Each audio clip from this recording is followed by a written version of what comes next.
বন্ধুরা, আমরা এখন শিখবো বিহেভিয়ার স্কিলস। বিহেভিয়ার স্কিল মানে কি? এই বিহেভিয়ার শব্দটা আমরা ছোটবেলা থেকে শুনে আসছি, ঠিক আছে? বিহেভিয়ার, ঠিক আছে? বিহেভিয়ার মানে কি? বিহেভিয়ার মানে হচ্ছে আচরণ বা ব্যবহার। তোমার আচরণ বা ব্যবহার কিরকম?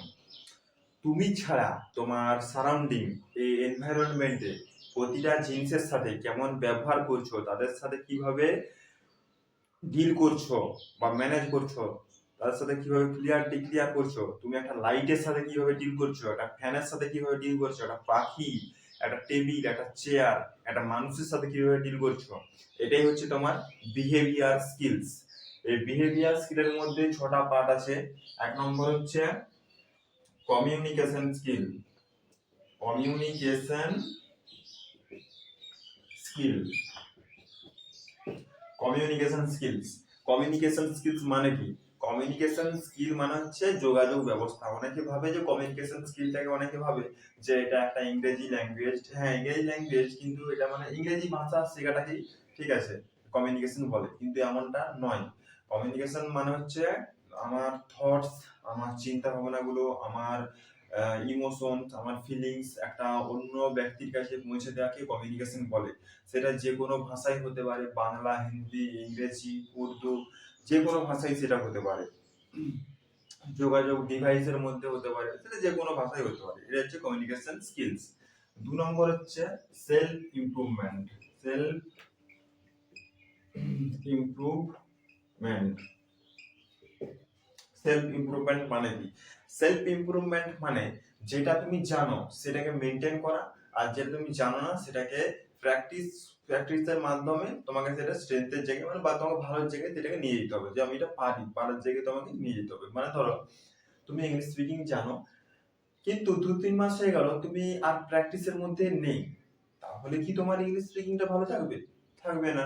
তোমাকে প্রত্যেকদিন একটু হলেও প্র্যাকটিস করতে হবে, তবে তো ভালো থাকবে। মানে যেটা তুমি জানো সেটাকে মেনটেন করতে হবে, আর যেটা তুমি জানো না, ঠিক আছে, সেটাকে সেলফ ইমপ্রুভমেন্ট করতে পারে, সেটাকে প্র্যাকটিসের মাধ্যমে প্রতিদিন একটু একটু করে করে করে ভালো জায়গায় তোমাকে নিয়ে যেতে হবে।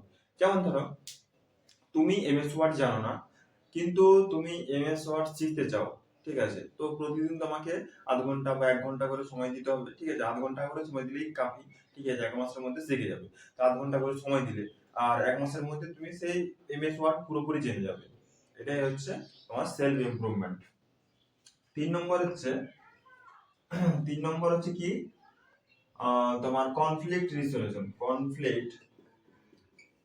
রিসলিউশন রিসলিউশন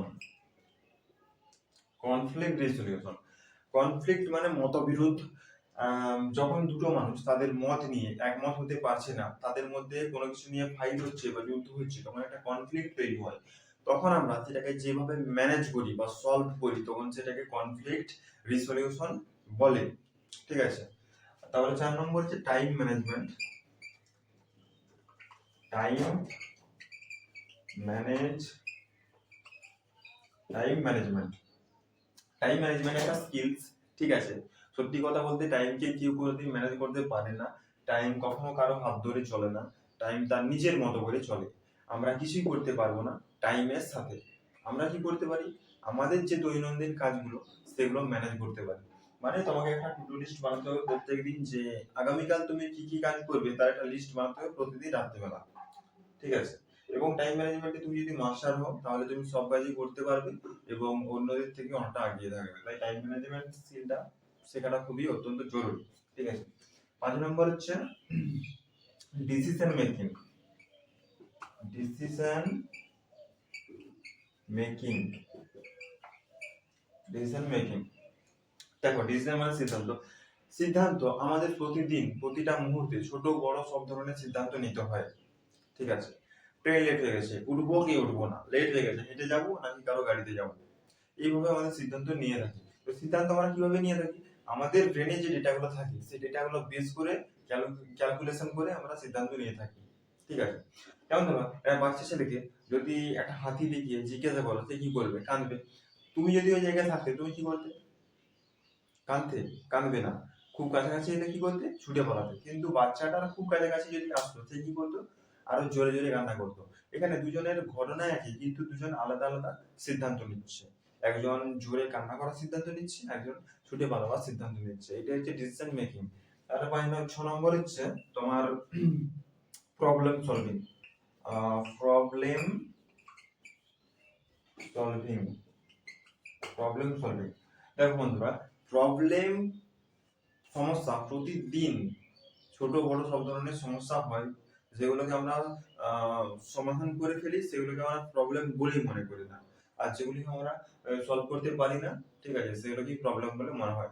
যেমন ধরো তোমার বন্ধুকে ফোন করতে বলা হলো, তোমার বন্ধুর নাম্বারটা ডায়াল